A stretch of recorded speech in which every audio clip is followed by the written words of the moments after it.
Vamos a iniciar ahora con un poco de pena, ¿no? Por cómo nos ha ido, pero la próxima será, creo que es una selección joven que puede darnos algunas alegrías si se trata de continuar con ese proyecto, ¿no? Fundamentalmente con honestidad, con transparencia, así funcionan las cosas.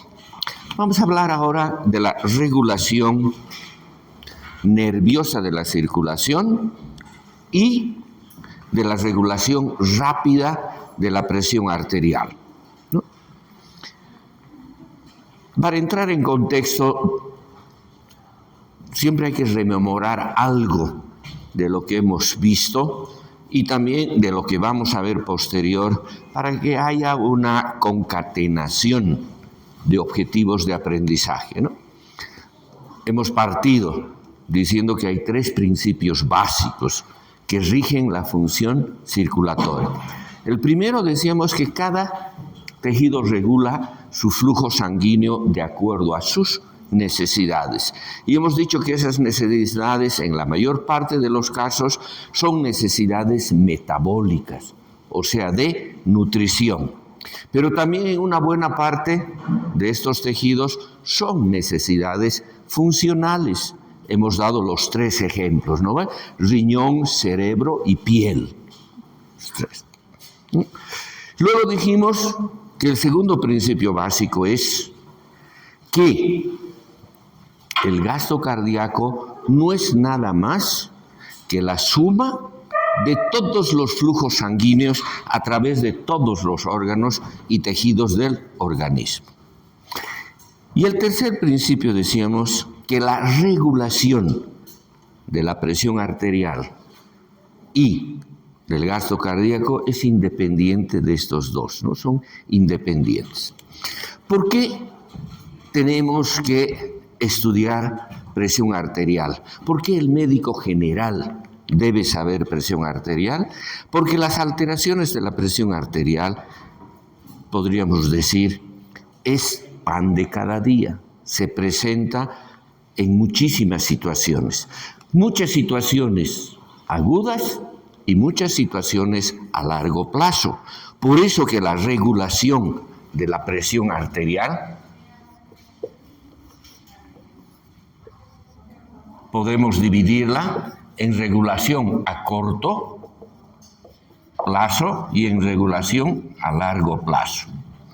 Cuando hablamos de regulación a corto plazo, obviamente significa qué mecanismos participan para estabilizar la presión arterial cuando ésta se altera de manera aguda, como su nombre dice, de manera rápida. El ejemplo más clásico, por ejemplo, es la caída de la presión arterial cuando disminuye la volemia. Y la principal causa de la disminución de la volemia, obviamente, son las hemorragias. No, pero no la única, ¿no ve? Los casos de deshidratación aguda por procesos de una enteritis importante, en los quemados, etcétera, ¿no? O en una falla cardíaca aguda. Y a largo plazo, fundamentalmente, nos vamos a referir a la hipertensión arterial, ¿no? Hipertensión arterial que ya comentamos por los efectos de cambio del estilo de vida, sobre alimentación, comidas hiperenergéticas y poca actividad muscular, está produciendo lo que es el síndrome metabólico, ¿no? Síndrome metabólico que conlleva fundamentalmente un aumento de la presión arterial, una resistencia a la insulina y sobrepeso u obesidad. Por eso que el médico general tiene que saber cómo se produce la regulación de la presión arterial en estos 2 conceptos.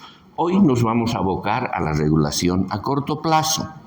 La siguiente clase, que va a ser el día lunes, lo vamos a hacer la parte que corresponde a la regulación a largo plazo, ¿no? Porque el viernes es feriado. No nos olvidemos nunca de esta premisa. Presión arterial es igual al gasto cardíaco por la resistencia periférica total. ¿De dónde hemos obtenido esto? Hemos dicho que de la ley de Ohm. ¿No ve? Es tan solo despejando, ¿no ve? Donde decíamos que flujo es igual a la diferencia de presión o gradiente de presión sobre la resistencia. Y en el primer acápite dijimos el flujo, ¿qué es? ¿Cuál es la definición de flujo? Cantidad de sangre que pasa por un determinado punto de la circulación en un tiempo determinado. Y cuando hablamos de sistema circulatorio, este flujo lo reemplazamos por gasto cardíaco. ¿Lo ve? Porque el gasto cardíaco es la cantidad de sangre que va en un tiempo determinado, es decir, en un minuto, hacia la circulación sistémica por la aorta o hacia la circulación pulmonar por la arteria pulmonar, porque lo que pasa por la sistémica tiene que pasar por la circulación pulmonar. Y hemos dicho que un concepto básico es que el sistema circulatorio es un circuito cerrado. Un circuito cerrado. La diferencia de presión o gradiente de presión lo hemos reemplazado en la circulación sistémica por la presión arterial, porque decíamos que el inicio del gradiente está en la aorta, cuya presión arterial media es de 100 milímetros de mercurio. ¿Dónde termina? En la aurícula derecha, cuya presión es de 0. Entonces se reemplaza por presión arterial. Y la resistencia que hemos definido, que es la fuerza que se opone al flujo, es la resistencia vascular periférica total. Entonces reemplazamos por resistencia periférica total, ¿no? Hemos aprendido a sacar también despejando la fórmula. Por lo tanto, fíjense, este que está dividiendo pasa a multiplicar, ¿no ves? Lo que hemos aprendido en colegio, ¿no ves? Entonces podemos decir que presión arterial es igual al gasto cardíaco por la resistencia periférica total. Son directamente proporcionales. ¿Qué significa? Que si aumenta el gasto cardíaco, aumenta la presión arterial. Si aumenta la resistencia periférica, también aumenta la presión arterial. Pero si ambos aumentan, hay una multiplicación, ¿no ve? Este aumenta y este también aumenta, el aumento va a ser mucho más significativo de la presión arterial. ¿Ya? Va a haber un capítulo que también hablemos de gasto cardíaco. Pero ya tenemos el concepto del gasto cardíaco. ¿Ve? Es un flujo, cantidad de sangre que pasa a través de la aorta en un tiempo determinado. Ese tiempo determinado es un minuto. Vamos a ver que este gasto cardíaco, este flujo, va a depender de dos cosas fundamentalmente: de la cantidad de sangre que le llega y de la capacidad del corazón de bombear esa sangre que le llega. Fíjense, dentro de situaciones fisiológicas ya estamos integrando lo que hablamos de regulación de la función del corazón como bomba, la ley de Frank y Starling. Dentro de límites fisiológicos, el corazón elimina toda la sangre que le llega. Por lo tanto, quien está regulando el gasto cardíaco es el retorno venoso, porque el corazón es un autómata cuando está funcionando de manera óptima. Le llega 4 litros, bombea los 4 litros. Le llega 6 litros, bombea 6 litros, 8, etc. Hasta su límite fisiológico, que está en torno de los 13 litros por minuto. Pero para que pueda bombear, digamos, esos 6, 7 litros que le llega, el corazón tiene que estar funcionando de manera adecuada. Si ese corazón comienza a fallar, este también interviene en el gasto cardíaco. ¿O no? Le llega 10 litros y solo puede bombear 8, el gasto cardíaco será 8, no los 10, porque el factor limitante ahora se constituye en el accionar del corazón como bomba. Entonces, teniendo ese contexto, vamos a desarrollar el control nervioso de la circulación. Entonces, ¿en qué participará el control nervioso de la circulación? Si ya la anterior clase, el día lunes, hemos comentado con bastante detalle que cada tejido regula su propio flujo sanguíneo de acuerdo a sus necesidades. Aquí el sistema nervioso, entonces tiene acciones más globales, más generales. ¿Eso qué implica? 3 cosas fundamentalmente. Una redistribución del flujo sanguíneo en grandes zonas corporales. Redistribuye. El otro es el control de la actividad del corazón como bomba, que también hemos visto hablando de corazón, ¿no? ¿Qué efecto tiene la actividad simpática? ¿Qué efecto tiene la actividad parasimpática? Todo eso vamos a ir enlazando mientras desarrollamos el tema. Por eso que la mayor parte lo vamos a mencionar, porque ya se ha visto con mayor detalle. Y el tercer componente es el control rápido de la presión arterial, ¿no? Que es lo que ahora vamos a llevar, ¿no? Una redistribución del flujo sanguíneo en grandes territorios de nuestro organismo. 2, el control de la actividad del corazón. Y 3, la regulación de la presión arterial. Quien realiza esto es fundamentalmente el sistema nervioso simpático. ¿No ven? Es el componente no consciente del sistema nervioso. Y sabemos que este sistema nervioso simpático es parte del sistema nervioso autónomo, ¿no ves? Pero hacemos énfasis en el sistema nervioso simpático porque es el que más participa. El otro componente del sistema nervioso autónomo, ¿cuál es?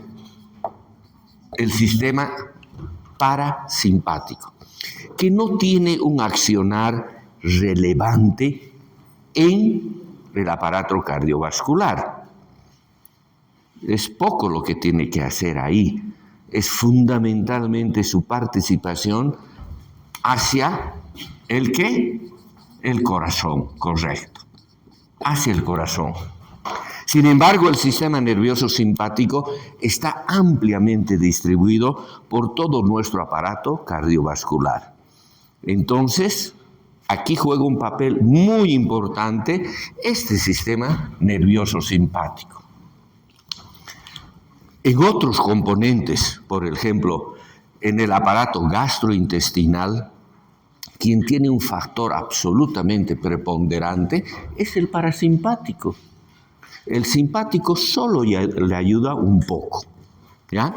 Entonces, la distribución de esa actividad del sistema nervioso autónomo no es totalmente pareja para simpático y para el simpático, sino que en algunos es más predominante uno y en otros tejidos es más predominante el otro, ¿no?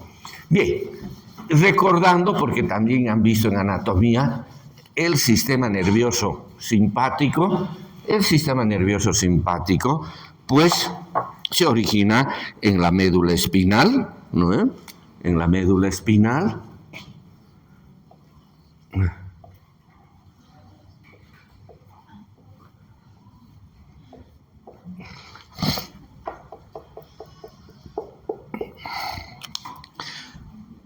En todos las metámeras torácicas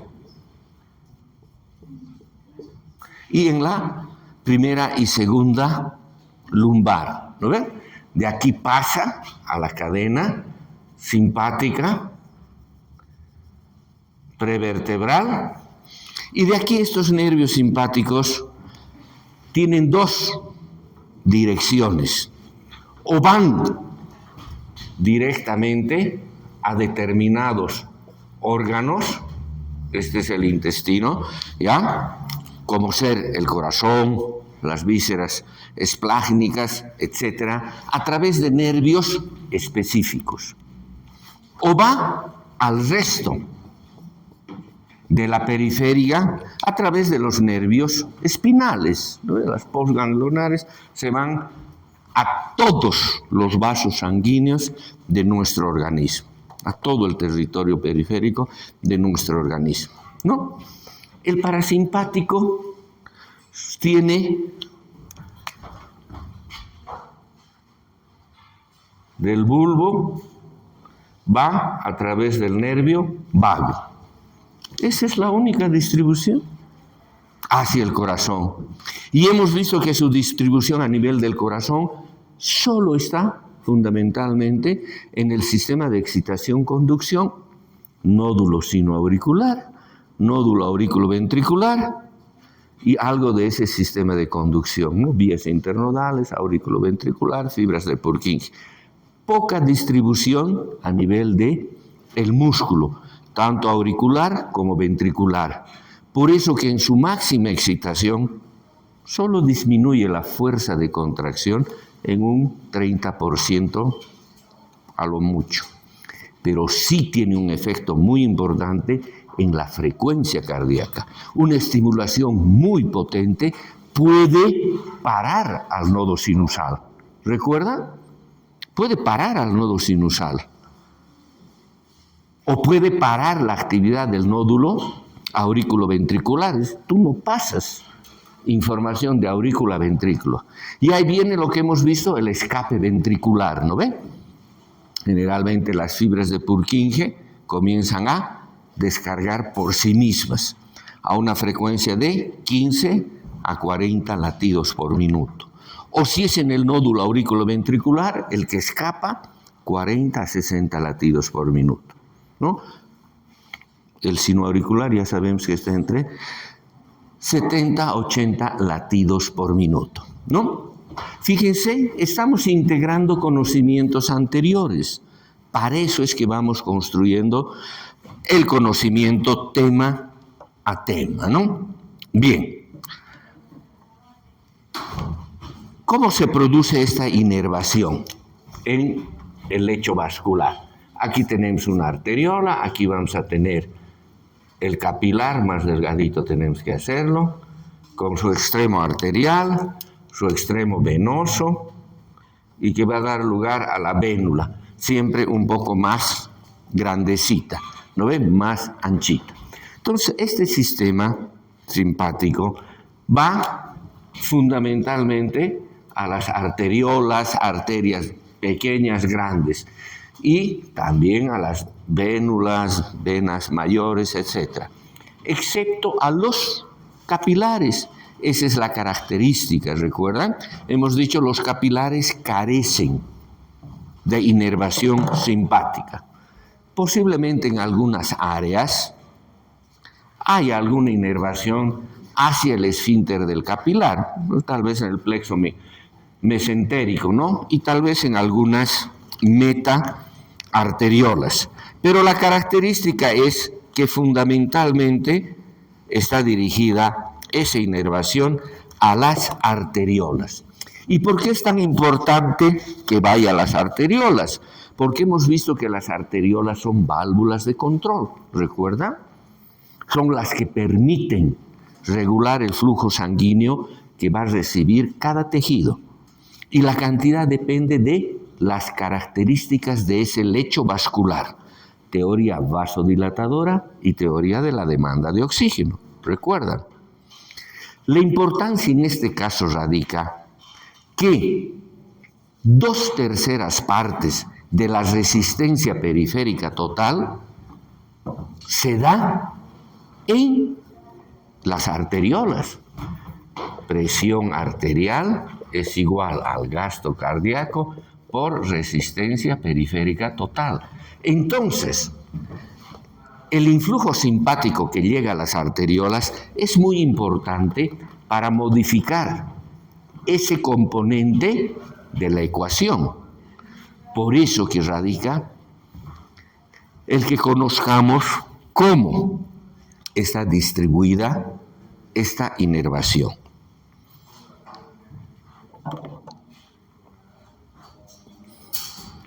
Cuando se produce este influjo simpático, hay una constricción, decíamos, de las arteriolas que va a generar un aumento de la resistencia periférica.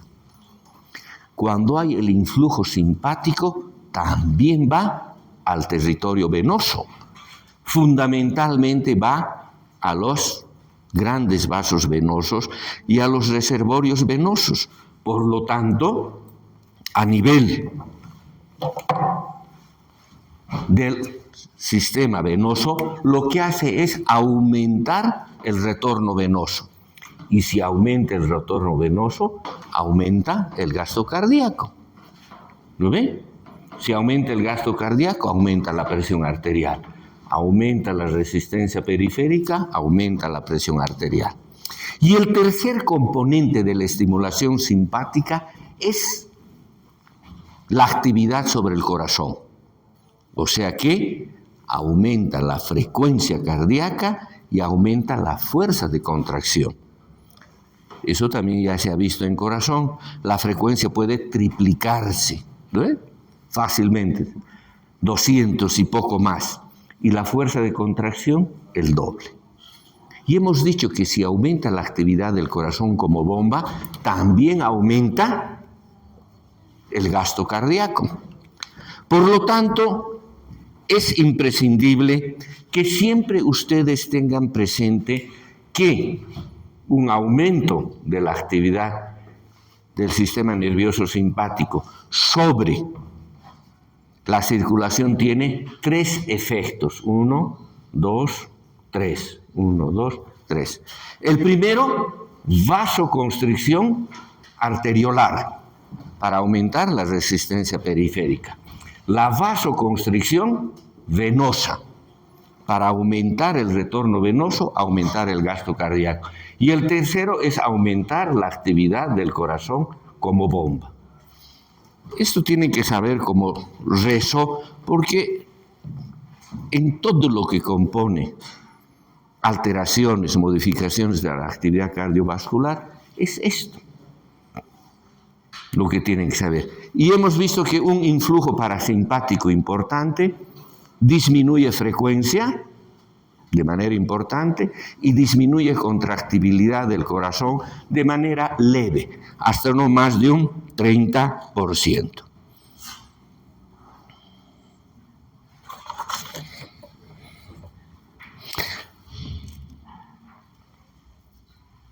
Hablaremos ahora del sistema vasoconstrictor simpático.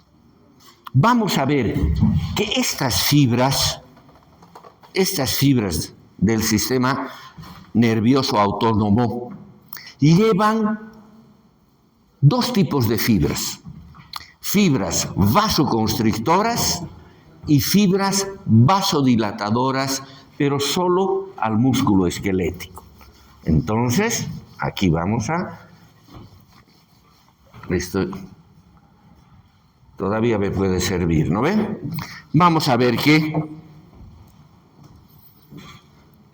las fibras vasoconstrictoras, como su nombre lo dice, cuando son estimuladas generarán una vasoconstricción en todo lo que hemos mencionado, territorio arterial y territorio venoso, en especial arteriolar, ¿no?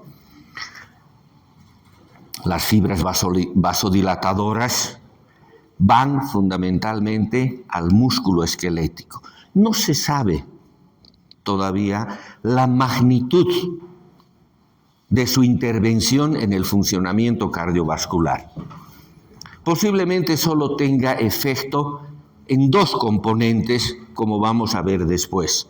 Pero siempre tienen que tener presente que lleva fibras vasoconstrictoras y también hay fibras vasodilatadoras que posiblemente su neurotransmisor es la adrenalina. En las vasoconstrictoras, obvio, es la noradrenalina. Y en las dilatadoras he dicho adrenalina, ¿no? Es la adrenalina. Porque en animales más inferiores posiblemente está mediada por la acetilcolina. En el ser humano, los primates, es por la adrenalina. Bien. ¿Cómo comienza el accionar de este sistema autónomo en el control de la circulación? Y es que va a haber un centro vasomotor en el tronco encefálico, más propiamente en el bulbo raquídeo y en el tercio inferior de la protuberancia, que si yo lo voy a poner de manera sagital, aquí tengo la médula espinal, ¿no? Aquí tengo, aquí voy a tener el bulbo raquídeo y aquí la protuberancia, el mesencéfalo, el diencéfalo y aquí el cerebro, ¿no ve? De aquí toda la sustancia reticular. Entonces, va a tener tres componentes el centro vasomotor. ¿Ya? En la parte superior, anterolateral, esto lo voy a hacer un poquito más grande para que vean, está el centro vasoconstrictor. Vasoconstrictor. El centro vasoconstrictor.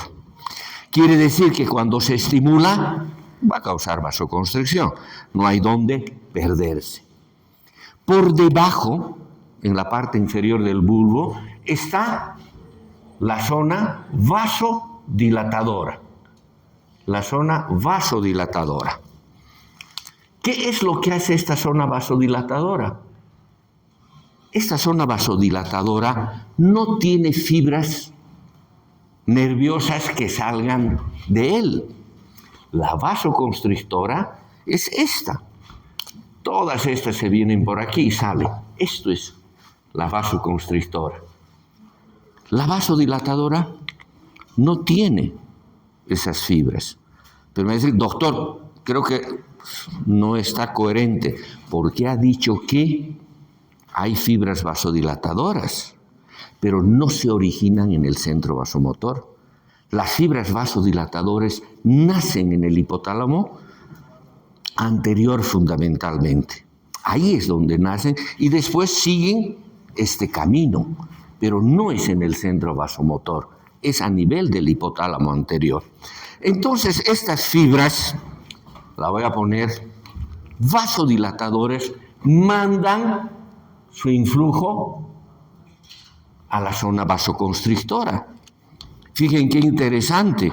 No necesita tener un accionar propio, sino le dice a la zona vasoconstrictora, no funciones. Y si no funciona, hay vasodilatación. ¿No? ¿Se entiende? Y en la parte posterior, más medial, de la parte inferior de la protuberancia, del tercio inferior de la protuberancia, y todo el bulbo, está la zona sensitiva, que en realidad es el núcleo del tracto solitario, a donde le llegan, ¿con qué color la hacemos? A donde le llega la información a través del nervio glosofaringeo y del nervio vago, información respecto a cómo está funcionando este aparato cardiovascular. Existen muchos receptores, como vamos a ver, situados en la periferia de nuestro aparato cardiovascular que continuamente están monitorizando cómo está funcionando este sistema y le va mandando esa información a las áreas sensitivas, ¿no? El núcleo de la solitaria. Y esta va a mandar la información o a la vasodilatadora o a la vasoconstrictora o ambas. Se produce la integración de la información y sale la respuesta a través de esto que ya hemos mencionado. Ese es el accionar del centro vasomotor. Como ven, tampoco es muy complicado. No es muy complicado ese accionar. Una cosa importante que debemos tener presente es que esta zona vasoconstrictora continua y permanentemente está mandando impulsos simpáticos con una frecuencia de medio hasta 2 por segundo.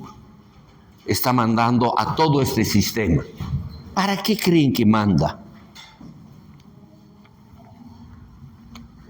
¿Para qué creen que hay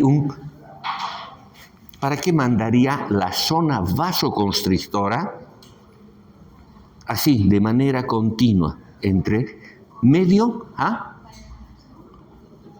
no tanto, a los vasos sanguíneos, también al corazón, correcto, tiene sentido lo que dice, porque el corazón también recibe un influjo de manera continua, pero no en esta magnitud. Y se llama el tono vasoconstrictor simpático. Tono vasoconstrictor simpático. Manda a todos los vasos sanguíneos para que estén en un estado de semicontracción. Están los vasos sanguíneos en ese estado de semicontracción. Y fíjense qué importante es que esos vasos estén en un estado de semicontracción. Porque cuando aumente el tono vasoconstrictor simpático, se va a contraer. Pero cuando disminuye el tono vasoconstrictor simpático, se va a dilatar. Es importante entonces que los vasos sanguíneos estén un diámetro a medio camino y pueden seguir en dirección de disminuir su lumen o aumentar su lumen. Porque si estuvieran totalmente dilatados, solo pueden contraerse. Si estuvieran contraídos, solo pueden dilatarse.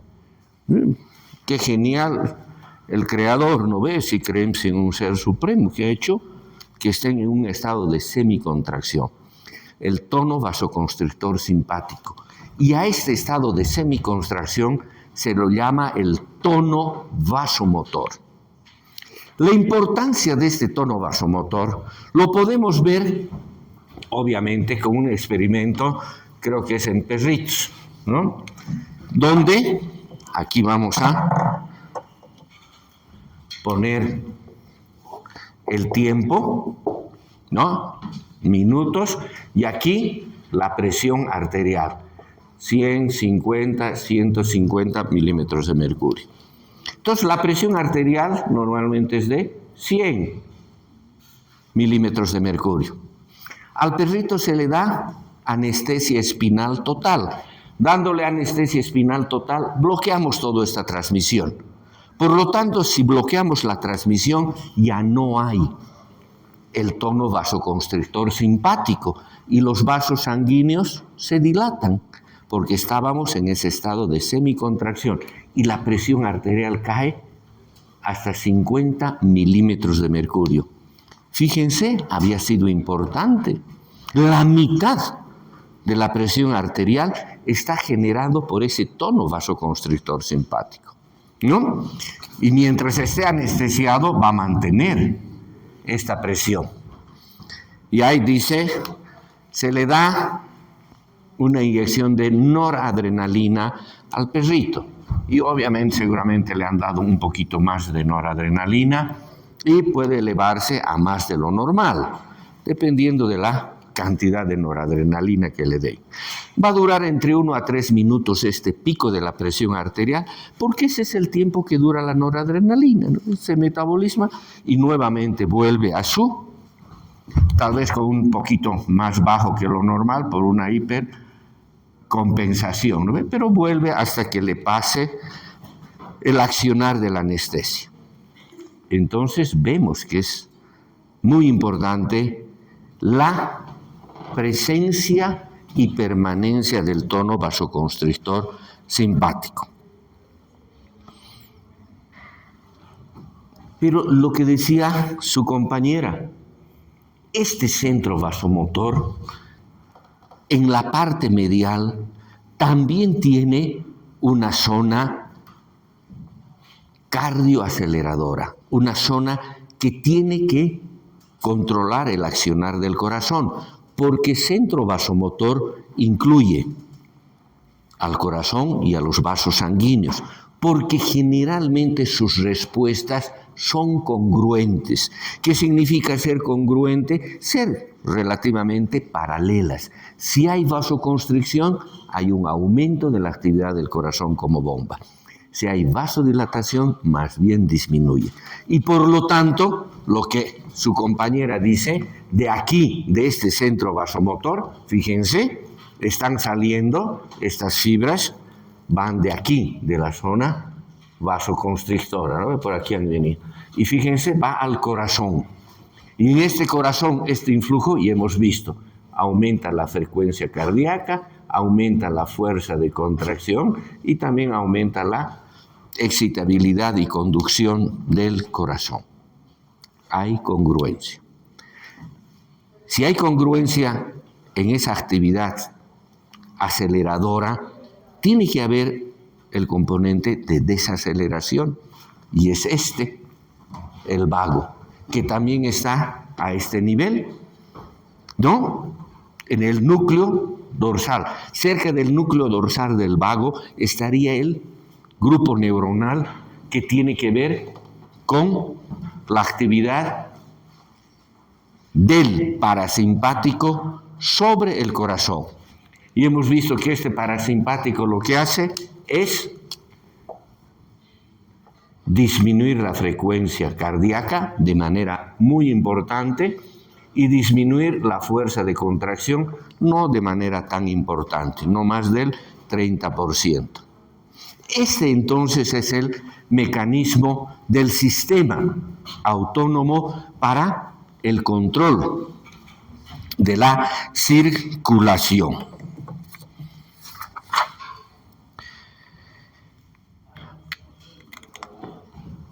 Pero además hay una yapa, y esa yapa es que cuando estos influjos simpáticos van a toda la periferia, van a órganos específicos, también van a la cápsula, a la médula suprarrenal, ¿no ve? A la médula suprarrenal. El influjo simpático llega aquí, que está realizando todo aquello, ¿no ven? Todo aquello que hemos mencionado.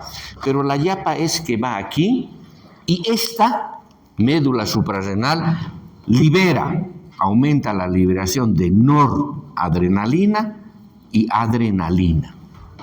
Por lo tanto, los diversos tejidos y órganos reciben una doble estimulación simpática, de manera directa por los nervios, en cuyas terminaciones se libera noradrenalina, pero también a la noradrenalina y adrenalina liberada por la médula suprarrenal, que sale al torrente circulatorio y se distribuye por todo nuestro organismo.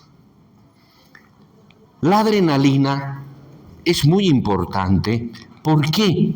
Porque la adrenalina tiene acción constrictora, pero también tiene acción dilatadora. ¿De qué va a depender?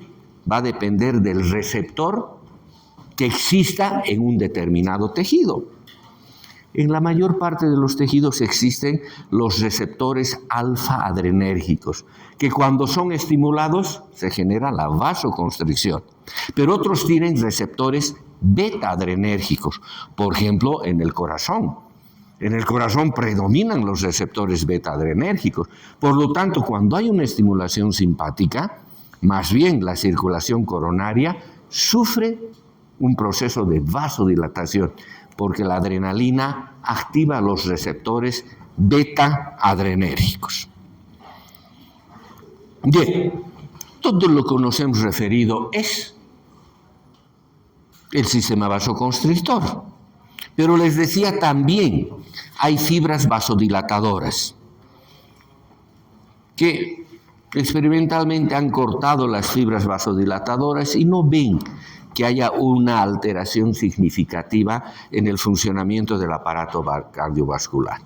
Por lo tanto, ¿qué harían estas fibras vasodilatadoras que hemos visto que se originan en la parte anterior del hipotálamo y siguen este camino, ¿no? En dos momentos tendría su accionar. En primer lugar, durante el inicio de una actividad muscular, ¿no? El hecho de que el cerebro está pensando que va a iniciar una actividad estimula a estas fibras vasodilatadoras para que aumenten el flujo sanguíneo a los músculos, a pesar que esos músculos no han sufrido ni siquiera una contracción, no han aumentado su demanda metabólica para decir, se van a autorregular a través de la teoría vasodilatadora y demanda. Imagínense, la persona está en la línea de salida para una competencia de 100 metros plano. Ya está el juez ahí con su pistola ahí, pero ya ese hecho, que es fundamentalmente un componente cortical, ¿no? Un componente cortical que va hacia el hipotálamo, genera esa vasodilatación anticipada. Dice, ya va a haber. Entonces hay una vasodilatación. Eso también, como vamos a ver, de pensar, ya voy a hacer el ejercicio, ya estoy, comienza a tensar los músculos y comienza a aumentar la presión arterial, porque al tensar los músculos aumenta la resistencia y aumenta el gasto cardíaco. Entonces esa persona entrenada puede ganar la competencia. Entonces genera un flujo anticipado hacia los músculos cuando el individuo va a iniciar una actividad muscular, va a realizar un ejercicio. Y el otro componente es el síncope vasovagal o vaído emocional. Síncope vasovagal o vaído emocional. Vamos a seguir usando. ¿Qué es lo que ustedes ven de manera prolífica en las novelas, ¿no? Y en las películas, ¿no? Especialmente si son mexicanas o turcas, creo, ¿no? Frente a un disturbio emocional a nivel cortical, se produce un reflejo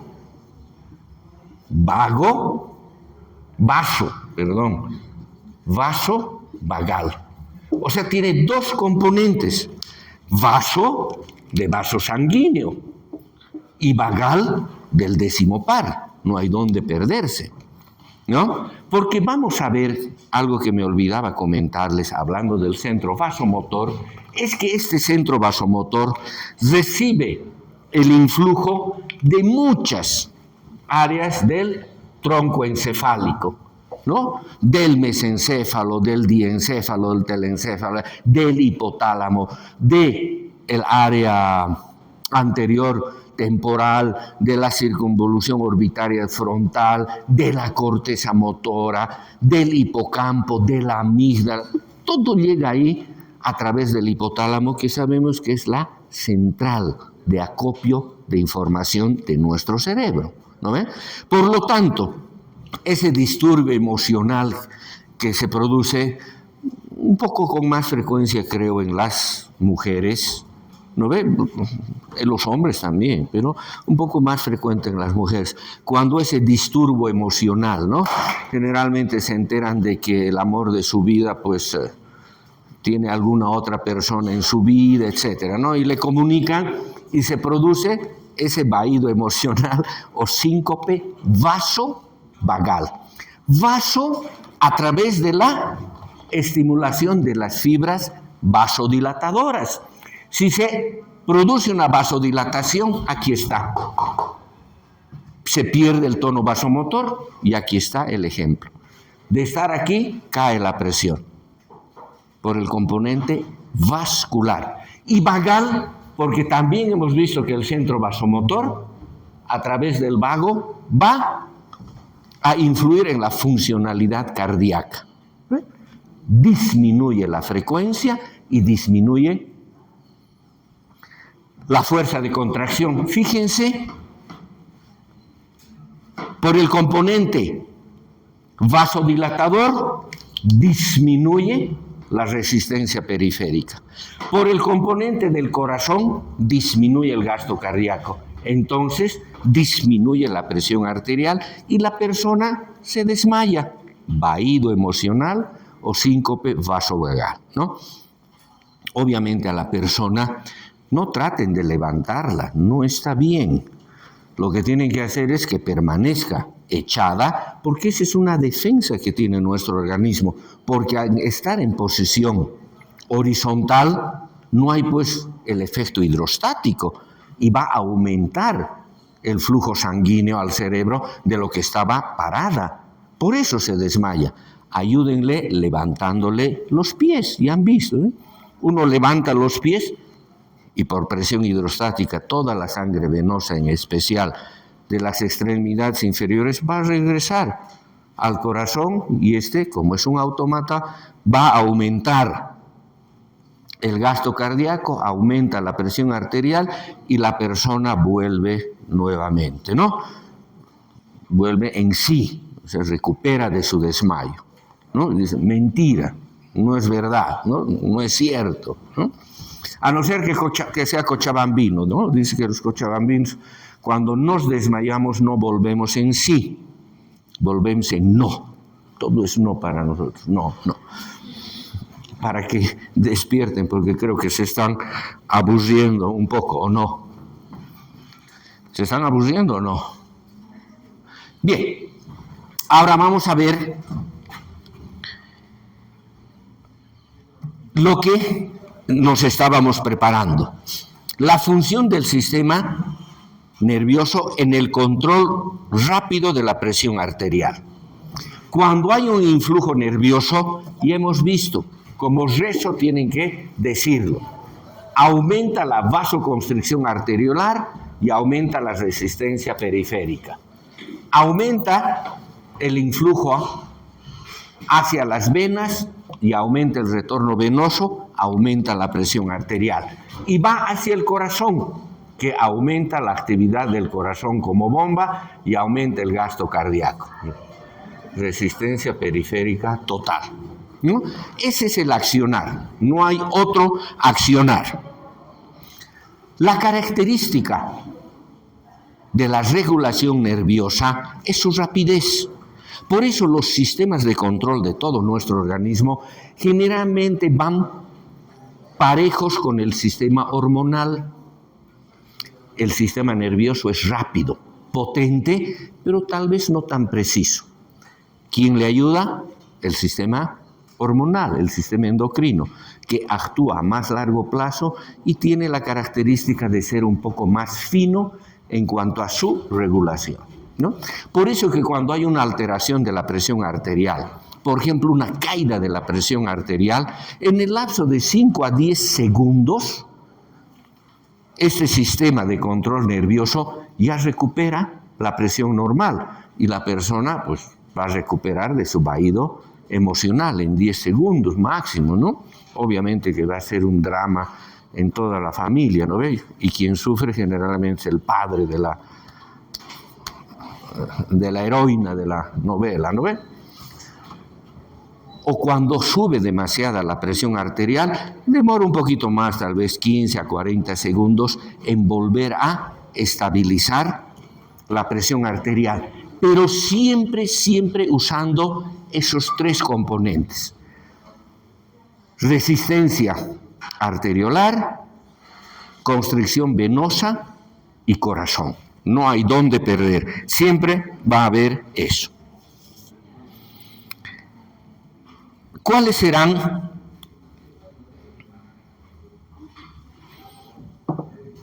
estos incrementos de actividad del centro vasomotor, de todo este complejo que normalmente ocurren? Normalmente ocurren en dos situaciones por las que atraviesa una persona. Por ejemplo, en el ejercicio. Es una de las actividades más importantes el realizar el ejercicio. Porque si recuerdan la anterior clase, les dije que en estado de reposo, el músculo que representa, dependiendo del biotipo, entre el 30 al 40% de masa corporal que tenemos, recibe 750 ml, ni 1 litro.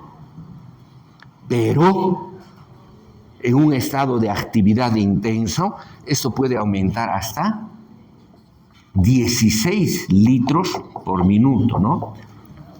O sea, tiene que haber un reajuste cardiovascular muy importante.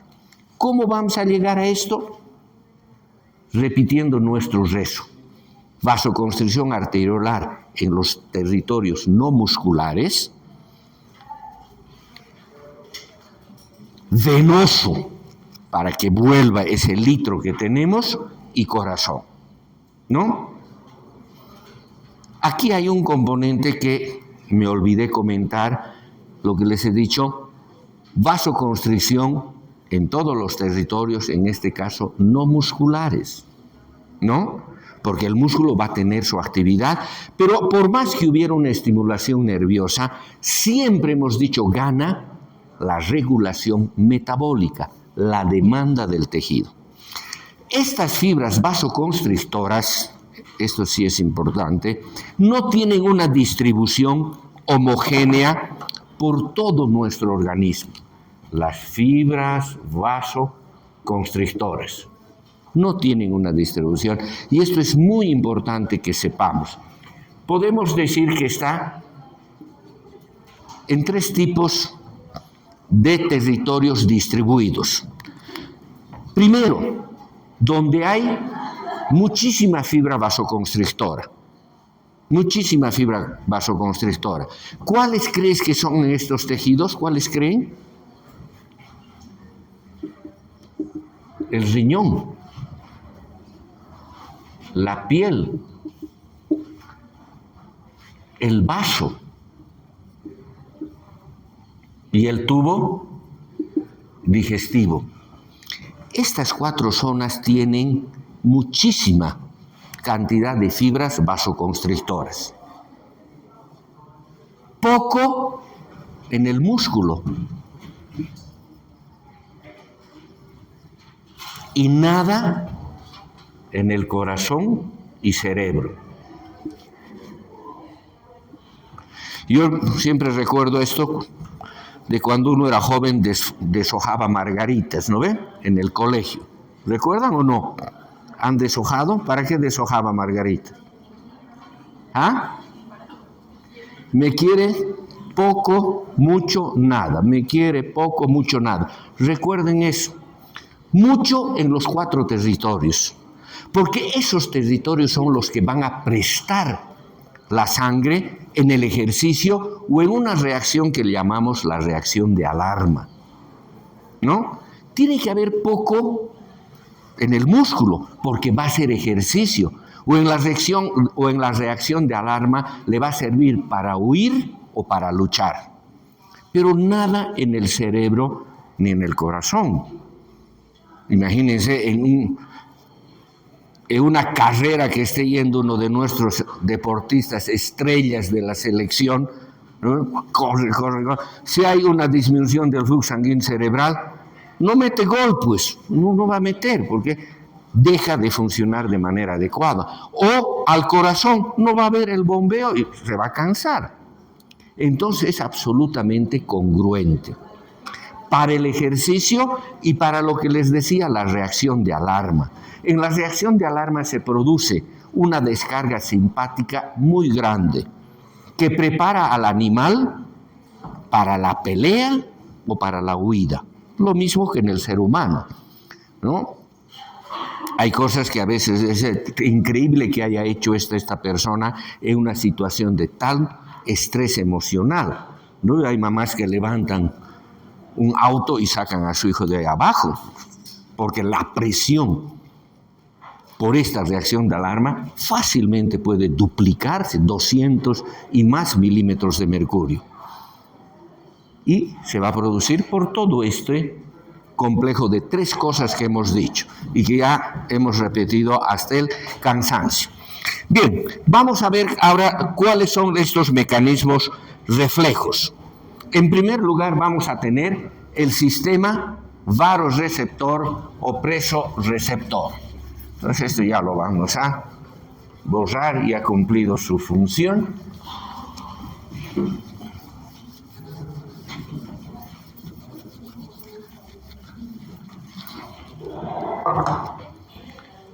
Entonces, rápida. Acción rápida. Son nerviosos. Y son tres.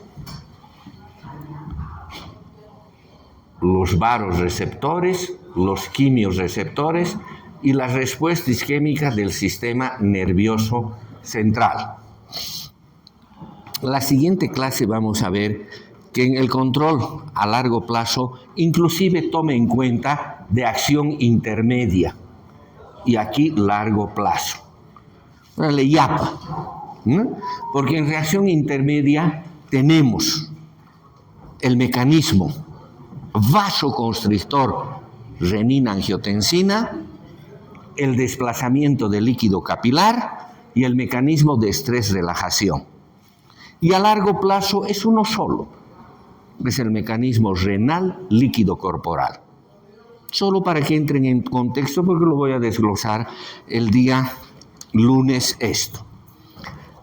Entonces, rápida, lo que les he dicho, ¿no? En segundos se inicia y en no más de 10, 15 segundos está plenamente activo. Estas, primero que vamos a nombrar el vasoreceptor, como su nombre dice, es un reflejo. Y al ser un reflejo, va a tener un inicio en un receptor. ¿Lo ve? Inicio en un receptor y va a ser, obviamente, ese arco reflejo. ¿Dónde se inicia esto? Aquí está el arco aórtico, ¿ya? Aquí sale la carótida primitiva, en este otro lado también hay, y aquí tenemos la bifurcación de las carótidas, ¿no? Y aquí está el centro vasomotor. Mejor así le haré, el centro vasomotor, ¿no? Bien, los vasoreceptores tienen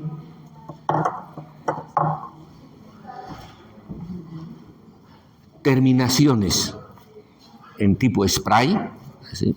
¿No? En todas las arterias grandes de la parte alta del tórax y del cuello, pero especialmente son abundantes en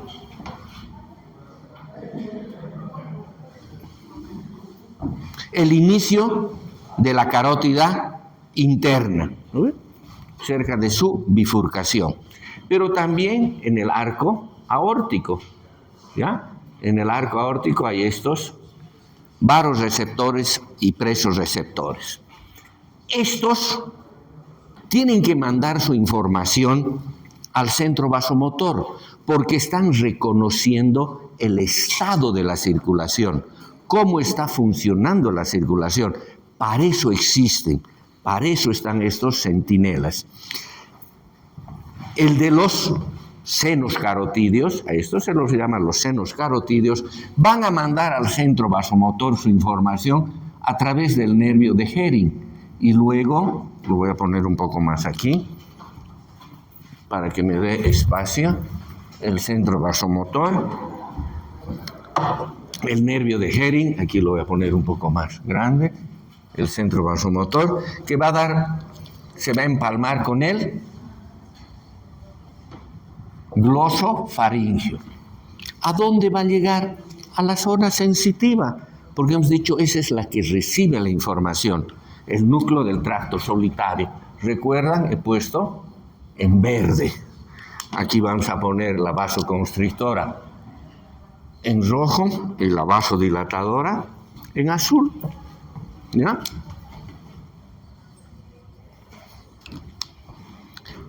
De los receptores que se encuentran en el callado aórtico, va a ir la información a través del nervio vago.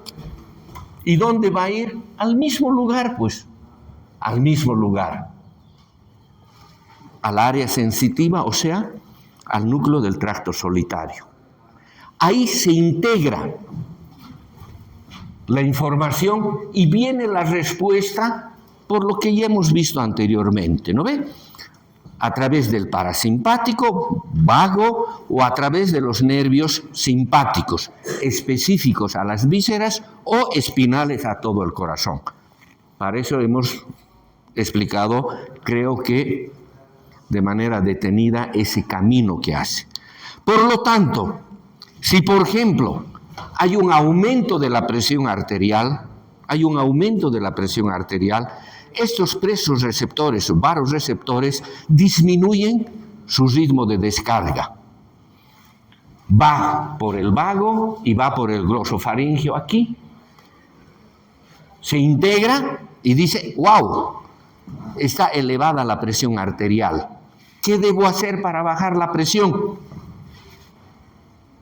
Vasodilatación arteriolar para disminuir la resistencia periférica. Vasodilatación venosa para que en ese lecho venoso se acumule sangre, disminuya el retorno venoso, disminuye el gasto cardíaco, disminuye presión arterial. Pero también va a través del mismo vago al corazón y le dice la presión está muy alta, disminuye tu frecuencia y disminuye tu fuerza. Típico arco reflejo de retroalimentación negativa. Decimos retroalimentación negativa porque la respuesta es inversa al estímulo que inicia el reflejo. Eso significa. Lo que ha iniciado el reflejo era un aumento de la presión. El resultado es una caída de la presión. Retroalimentación negativa. O a la inversa, cae la presión arterial y eso reconocen estos receptores de presión, varo o presos receptores. Ha caído la presión, entonces aumenta su frecuencia de descarga y manda por el glosofaringio y el vago y da una orden opuesta. Dice, ¿no?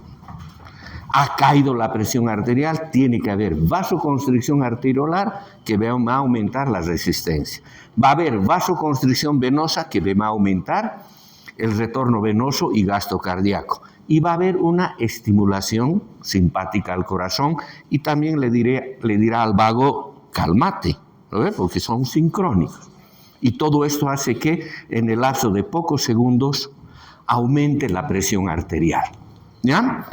Bien, la característica de los varoreceptores o presos receptores es que estos trabajan en el nivel normal de la presión arterial. Por eso es tan importante el estudiar los varoreceptores o presos receptores. Aquí vamos a tener la presión arterial de 100, de 50 y de 150 milímetros de mercurio. Y aquí vamos a tener la frecuencia de descarga de los nervios, creo que es el de Hering que lo ponen como ejemplo, ¿no? No importa, es la frecuencia de descarga de esos presos receptores. Y vamos a ver que en 50 milímetros de mercurio de presión no hay descarga de los varoreceptores. No están trabajando, no trabajan. Pero conforme se acerca a los 100 y hasta más o menos 150, esto me ha salido muy curvo, ¿no ve? Debería ser un poquito más agachadita la curva. Así. Vean, este lo voy a poner aquí más bien para que sea congruente, ¿no? Es donde hay la mayor variabilidad de la frecuencia de descarga de esos varoreceptores y presoreceptores. En poco no hay. En mucho llega a una meseta. Por lo tanto, la mayor frecuencia de descarga está en torno de los 100 milímetros de mercurio de presión. Por lo tanto, el varoreceptor es el que controla día a día, hora, minuto, segundo a segundo, cómo está nuestra presión arterial. Es el que va controlando. Él es el que va regulando. No te apartes de 100, no te apartes de 100. Baja un poquito de 100, caes rápidamente. Sube un poquito de 100, aumenta su frecuencia de descarga de manera drástica. Por eso que es eficiente. Por lo tanto, decimos que este sistema varoreceptor o presoreceptor tiene una función amortiguadora de la presión arterial. Un amortiguador, ustedes saben, es aquel sistema que evita cambios bruscos. No sé si en bioquímica han llevado los amortiguadores ácido básico. Van a llevar en renal también los amortiguadores ácidos básicos, fosfato, bicarbonato, proteínas, etc. Evitan los cambios. En un auto, si está con buenos, ¿no ven?, amortiguadores y uno va por una carretera no muy adecuada, no se siente mucho esas baches. Pero si los amortiguadores están mal, uno va saltando. Evita cambios bruscos. Por eso que, si nosotros vemos aquí, vamos a utilizar esto, el accionar de estos varoreceptores, aquí vamos a poner el tiempo, minutos, horas, etcétera, y aquí la presión arterial 100, 50, 150. Cuando está la persona, en este caso un animalito, creo que lo han puesto, de experimentación, con sus varoreceptores o presoreceptores funcionando de manera normal, la presión arterial oscila así, ¿no? Entre 85 milímetros de mercurio a máximo 115 milímetros de mercurio, varía. Y si ven ustedes, la mayor parte del tiempo está en los 100 milímetros de mercurio. Por ejemplo, esto es lo que sucede cuando una persona que está echada se levanta de golpe. Por la presión hidrostática tiende a disminuir la presión a nivel del encéfalo, de la parte superior. Pero inmediatamente reconocen y se produce esa respuesta tan rápida y estabiliza la presión arterial. Alguna vez ha habido un retraso, ¿no ve? Y uno medio se marea, ¿no ve? Wow, a ver, no me voy a levantar. Quiere decir que ha habido algún factorcillo ahí que ha evitado que la respuesta sea rápida. Entonces, evita que haya esos cambios tan bruscos en el accionar cotidiano de una persona. Cuando se le denerva a este perrito, vamos a ver que los cambios de presión van a oscilar entre 50 a 160. El hecho de ladrar, comer, jugar con el dueño, etcétera, etcétera, puede generar toda esta variación. Pero fíjense, nuevamente sigue manteniéndose la presión arterial a largo plazo en torno de la normalidad, solo que está minimizando. ¿En cuánto minimiza? En 1/3 más o menos, ¿no? Porque esto es 1/3 de esto.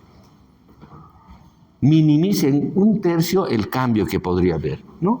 Y hace una gráfica de la distribución de frecuencia que también ayuda a comprender esto, ¿no?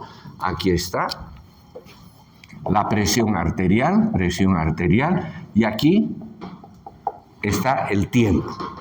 Cuando están funcionando bien los varoreceptores, la distribución de frecuencia es lo que les he dicho. Entre 50 a 115. 15 a más, 15 a menos, para recordar, ¿no? 100 menos 15 es 85, 100 más 15 es 115. De esa manera yo también recuerdo, ¿no? 15 a más, ¿no? Y la mayor parte del tiempo, fíjense, está en 100. Pero cuando los denervamos, va nuevamente lo que les digo, de 50. Esto debía ser así, ¿no ve? Hasta 160. Amplía el rango de frecuencia. Pero fíjense, la mayor parte del tiempo siempre está en torno a 100 milímetros de mercurio esa presión arterial, porque no se ha alterado los niveles que controlan la presión arterial a largo plazo. Estos son a un control rápido. Aquí viene una pregunta. ¿Serán importantes estos varoreceptores o presoreceptores en el control de la presión arterial a largo plazo? Porque les he puesto renal, líquido corporal, ¿no ve? A largo plazo. Es controvertido. Dicen algunos, no tiene mucha participación porque se adaptan a los cambios de presión. ¿Qué significa? Que si, digamos, hay un aumento de la presión arterial de 100 a 150 milímetros de mercurio, inmediatamente esos varo y presoreceptores, pero aumentan muchísimo su frecuencia de descarga. Pero si por X o Z motivo no vuelve la presión arterial a su valor normal de 100 y permanece durante 1 o 2 días, en 150 se adaptan, se acomodan a esa presión alta y comienza a disminuir su frecuencia y está a 150 la presión y su capacidad de descarga ha vuelto a lo que era 100. O puede haber una caída de la presión, dejan de funcionar, digamos, a 50, dejan de funcionar. Pero si esa caída de la presión se mantiene más allá de 1 a 2 días, se adaptan. Dicen, bueno, ya ese es mi nuevo nivel de trabajo. Entonces, vuelve a su ritmo de descarga normal. Pero otros dicen, no, posiblemente no se adaptan al 100%. Siempre queda algo de o aumento o disminución de la frecuencia de descarga de estos varoreceptores. Y estos van a actuar sobre el sistema nervioso simpático renal. Por lo tanto, modificando el influjo del riñón respecto a su intervención en el control de la presión a largo plazo. Eso lo vamos a ver el día lunes con más detalle. Ahí está todavía la controversia, ¿no? Porque posiblemente quienes se adaptan, dice, no es este centro vasomotor, no es el componente encefálico per se. Quienes se adaptan son los receptores, o sea, el componente periférico, no el componente central.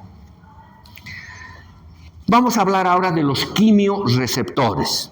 Los quimioreceptores van paralelos al varoreceptor o presoreceptor. No tiene absolutamente diferencias sustanciales. Tiene diferencia en el tipo de receptor. Ya no es un receptor de presión, sino es un receptor de composición química de la sangre. Y este está en el cuerpo carotídeo o en los cuerpos aórticos, que generalmente son entre 1 a 3. Siguen el mismo camino. No hay diferencia, siguen el mismo camino. Hering, glosofaringio, vago, etcétera, etcétera. Siguen el mismo retorno actuando de la misma manera. Pero al ser quimiorreceptores, ¿qué es lo que van a detectar? A ver, larguen, ¿qué puede detectar de la composición de la sangre arterial estos quimio? ¿Ah? Muy bien, el CO2. ¿Cuál otro más importante sería? El oxígeno, el O2. ¿Y el tercero cuál sería? Los iones hidrógeno. Muy bien, iones hidrógeno. Porque sabemos que el dióxido de carbono se transforma en hidrógeno. O2 más agua forma ácido carbónico, H2CO3, y se disocia en ion bicarbonato e ion hidrógeno. Entonces, estos quimiorreceptores, llamados cuerpos aórticos o cuerpo carotídeo, reciben siempre una alta cantidad de flujo sanguíneo a través de una arteria nutricia. Entonces, continuamente están monitorizando la cantidad de esos tres componentes. Si disminuye, quiere decir que está cayendo la presión y le dice aumenta. Si baja, lo contrario, exactamente lo mismo. La diferencia es que estos quimiorreceptores no trabajan como los varoreceptores en el ámbito de los 100 milímetros de mercurio de presión arterial. No, trabajan con 80 milímetros de mercurio. Cuando la presión arterial baja de 80, recién trabajan los quimiorreceptores. Dice, wow, algo les ha pasado a los varoreceptores, ahora yo voy a ayudar los quimiorreceptores. Y vamos a ver que estos quimiorreceptores, al monitorizar la concentración de estas sustancias, tienen mucho más valor en la regulación de la respiración que en la regulación de la presión arterial. Más importante, porque fíjense, esto es lo más importante para la respiración, ¿no ven? Que estén en valores constantes. Entonces, recién comienzan en 80 milímetros de mercurio. Pero sigue exactamente lo mismo. Ahora, vamos a ver que aquí también hay unos receptores de volumen o receptores de baja presión. ¿Ya? Vamos a poner aquí, este es el callado aórtico. Y aquí va a ser el corazón. ¿Lo ve? Está saliendo del ventrículo izquierdo a esto, ¿no ve? Aquí le llega, a la aurícula derecha le llega, cava superior, cava inferior, ¿no ve? Aquí viene la sangre en este sentido. En las aurículas y en la arteria pulmonar existen los receptores de baja presión o receptores de volumen. Obviamente, ¿por qué se les llama receptores de baja presión? Porque están en zonas de baja presión, el corazón derecho. Hemos dicho que el corazón derecho trabaja con 1/6 parte de la presión del lado sistémico, ¿no ve? Por eso que la presión arterial media pulmonar es 16 milímetros de mercurio, no es 100 milímetros de mercurio. Y 16 milímetros de mercurio es más o menos la 1/6 parte de 100. Por lo tanto, estos receptores que están aquí se los llama receptores de baja presión y creo que más pertinentemente se los llama receptores de volumen, porque reconocen que hay una distensión y un aumento de volumen. Y sabemos que si aumenta el volumen del retorno venoso, aumenta el gasto cardíaco. Si aumenta el gasto cardíaco, aumenta la presión arterial. O sea, no hay dónde perderse. Esto origina lo que llamamos un reflejo de volumen. Y el reflejo de volumen tiene tres componentes. El reflejo de volumen. 1, 2 y 3. ¿Cuáles son estos componentes del reflejo de volumen o los reflejos auriculares? En primer lugar, va a haber una vasodilatación arteriolar aferente. Vasodilatación arteriolar aferente renal. ¿Ya? Ya les dije, creo que en una de las clases, que la nefrona no es nada más que un capilar. Tiene un extremo arterial que es el glomérulo, donde se filtra, y tiene un extremo venoso que son los capilares peritubulares, donde se resorbe. No hay más. ¿Ya? Entonces, si produzco una vasodilatación arteriolar aferente, va a haber una mayor filtración al sistema glomerular, ¿no ve? Por lo tanto, vamos a orinar mayor cantidad de volumen líquido. El segundo es una disminución de la ADH. Manda su información de aquí, de estos, manda su información al núcleo supraóptico fundamentalmente del hipotálamo y le dice, disminuye tu ADH. Y le dice, ¿pero por qué voy a disminuir? Porque hay mucho volumen de líquido. No reabsorbas. Otro factor que aumenta la pérdida. La vasodilatación aumenta la filtración. Ya de por sí eso aumenta pérdida renal. Pero aquí le yapa y le dice, no reabsorbas, porque no hay ADH, no reabsorbe. Y para completar, aumenta la secreción del péptido natriurético auricular.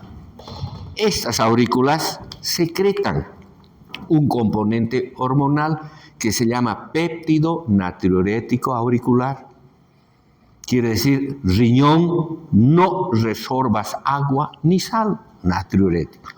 Todo esto en poco tiempo devuelve este volumen incrementado a su valor normal, disminuye el gasto cardíaco y disminuye la presión arterial. Por eso hay el ejemplo, nuevamente, de los perritos, donde se le aumenta el volumen sanguíneo en 300 mililitros. ¿No? Al perrito, todo funcionando normal. Se le da 300 ml, es harto 300 ml para un animal de experimentación. Y vamos a ver que cuando todos estos sistemas, vasoreceptor, quimioreceptor y receptores auriculares están funcionando, el incremento de la presión solo es de 15 milímetros de mercurio de presión. ¿Ya? No genera más. Si nosotros bloqueamos los vasoreceptores, varo y quimio, el aumento no va a pasar de 40 a 30 milímetros de mercurio. Pero si bloqueamos estos receptores de volumen o de baja presión, el incremento es al doble, 100 milímetros de mercurio. De tener 100 se va a 200. Es un incremento muy grande de la presión. Por eso que tiene que recurrir a estos para que en pocas horas pierda estos 300 ml de volumen. O sea, en realidad lo orine esos 300 ml y nuevamente entra en equilibrio. Vamos a ver que cuando aumenta el volumen, también aumenta la frecuencia cardíaca, pero aumenta la frecuencia cardíaca siempre y cuando originalmente la frecuencia cardíaca sea baja. Si la frecuencia cardíaca es baja y le llega un gran volumen de sangre, se produce un incremento de la frecuencia cardíaca. Un incremento de la frecuencia cardíaca que puede ir de 60 a 75%. Aumento de la frecuencia cardíaca, 60 a 75%. Y esto se debe a dos componentes que ya los hemos visto. En primer lugar, el aumento de volumen estira a la aurícula. Y ese estiramiento de la aurícula estira al nodo sinoauricular. Y este aumento del nodo sinoauricular, este estiramiento del nodo sinoauricular por sí mismo aumenta la frecuencia en 10 a 15%. Y el otro se debe al reflejo de Bainbridge. El reflejo de Bainbridge es un reflejo que de aquí va aquí, de aquí va aquí, a la zona cardioaceleradora y le dice, ay, tú ya estás con frecuencia baja, ha llegado bastante volumen, aumenta la frecuencia porque si no esa sangre se va a encharcar en las venas y en especial en los pulmones. Encharcar en pulmones es edema agudo de pulmón, ¿verdad? Tiene que vigilar, porque van a ver este mecanismo, inclusive podría aumentar la presión arterial o no, porque aumenta el gasto. Frecuencia cardíaca incrementada aumenta, pero es una acción protectora. Por eso es que cuando la presión alta, cuando la frecuencia es alta y hay carga de volumen, no actúa. Está bien que siga bombeando porque si no me va a encharcar los pulmones. Pero cuando es baja le dices, no, hay peligro, tienes que aumentar. ¿Y en cuánto aumenta? En un 40 a 60% por este reflejo. Por eso que puede aumentar hasta un 75%. Es una acción protectora para evitar que la sangre se remanse en las venas y en especial en el territorio pulmonar. El último componente es la respuesta isquémica del sistema nervioso central.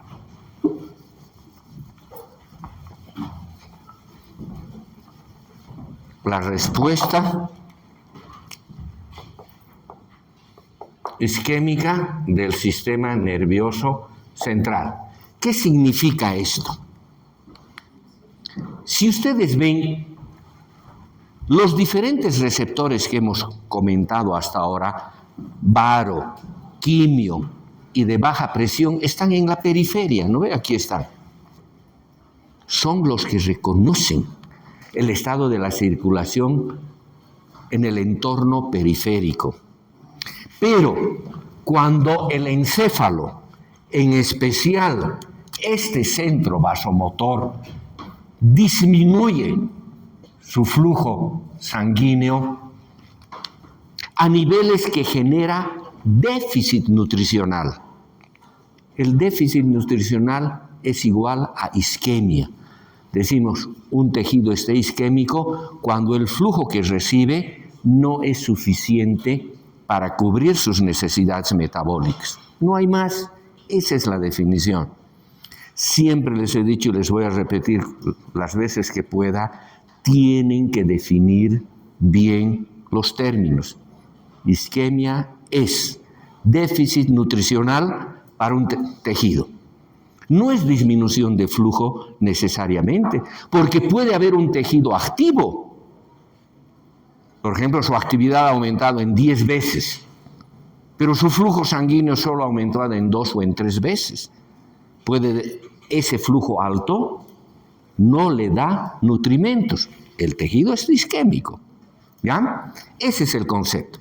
Entonces, cuando disminuye el flujo sanguíneo al encéfalo y este no recibe el nutrimento adecuado, se acumulan fundamentalmente, obvio, dióxido de carbono y hidrógeno, ácido láctico y otras sustancias. Son ese déficit del CO2, esas componentes ácidos que activan directamente al centro vasomotor y le dice, estás en riesgo de muerte, porque se activan solo por debajo de 60 milímetros de mercurio. Antes no hay respuesta isquémica. Tiene que caer debajo de 60, recién podría haber. Y entre 15 a 20 milímetros de mercurio de presión arterial es donde se torna más potente. 15 a 20 milímetros de mercurio de presión es flujo muy, pero muy cerca de lo letal. De lo letal. Con menos, el encéfalo se muere. Y si muere en el encéfalo, obviamente, muere el individuo. Y produce una respuesta muy, muy intensa, simpática. La frecuencia cardíaca puede aumentar hasta 250 veces. El grado de vasoconstricción en esos 4 territorios que les he dicho es extrema. La piel está blanca del individuo. Ojalá que vean con muy poca frecuencia estados de un shock circulatorio, ¿no? Blanca. El riñón deja de formar orina. Dice, ¿para qué voy a formar orina? Todos esos 1100 ml tiene que ir al encéfalo. Tracto digestivo, ni qué decir. ¿Para qué voy a funcionar si debo mandar para mantener la vida de la persona? Entonces el corazón también comienza a latir con toda la vitalidad que pueda, porque hay una caída de la presión arterial y hay caída de la perfusión. Y la presión arterial puede aumentar hasta 250 milímetros de mercurio por el lapso de unos 10-15 minutos. A esta respuesta isquémica, dependiendo de los libros, le dan varios títulos. La última trinchera. El enemigo vence la última trinchera, ha capturado, ¿no ve? Dice el último dique. Si vence la inundación el último dique, nos ahogamos. Y también dicen el último cartucho, ¿no? De bala, en una guerra, ya no tienen, se van a matar, ¿no? El Guyton creo que usó la última trinchera, creo, ¿no? Pero van a oír en diferentes, última trinchera, último dique, último cartucho, ¿no? Una respuesta isquémica del sistema nervioso especial es la reacción de Cushing. Es la reacción de Cushing. Y lo vamos a ver porque se ve, ¿no? La reacción de Cushing. Y se da por un incremento de la presión del líquido cefalorraquídeo. Ustedes saben que el cerebro, aquí lo voy a poner así, está en una cavidad inextensible. ¿No ven? Es el cráneo, es hueso. Y aquí lo vamos a poner con verde esperanza, nuestro cerebro. ¿No ven? Ahí está nuestro cerebro. Y aquí los vasos sanguíneos. ¿Ya? Aquí los vasos sanguíneos. ¿No ven? Vaso sanguíneo. Entre el cerebro y la calota craneal está el líquido cefalorraquídeo, ¿no? Porque tiene esa función de amortiguar, está nadando ahí. Cuando aumenta la presión de este líquido, aquí es líquido, aumenta la presión del líquido cefalorraquídeo, ¿qué va a causar esto? Va a comprimir la masa encefálica. Si comprime la masa encefálica, va a comprimir al vaso sanguíneo y acarrea isquemia, ¿o no? Acarrea isquemia. Por lo tanto, debe haber una respuesta isquémica del sistema nervioso y dice, tengo que generar un impulso simpático masivo para vencer esta presión del líquido cefalorraquídeo. Si la presión del líquido cefalorraquídeo se incrementó, por decir, a 120 milímetros de mercurio, la presión arterial tiene que ir un poco más para que vuelva a fluir la sangre y se alivie la isquemia. ¿Sí o no? Correcto.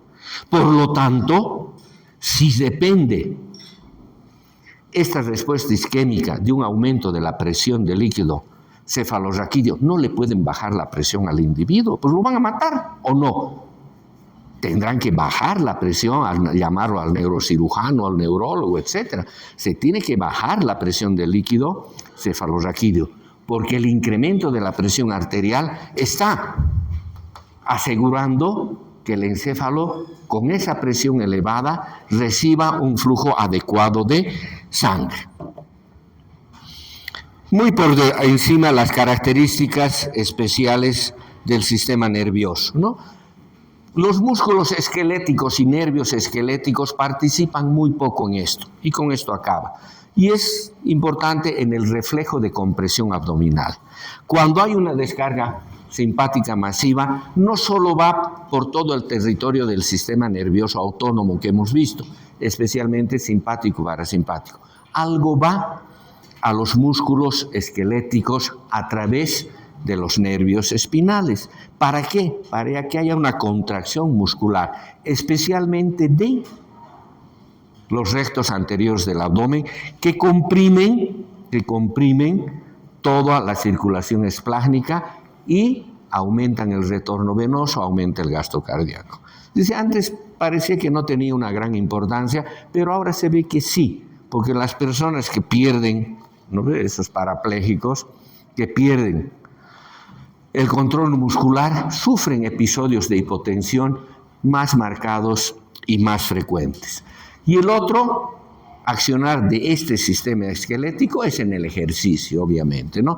Contrae los músculos, contraen los reservorios venosos y nos permite que durante el ejercicio, dependiendo del tipo de ejercicio, aumente la presión arterial. Normalmente aumenta de 30 a 40 milímetros de mercurio. ¿Por qué ese aumento de la presión arterial es importante durante el ejercicio?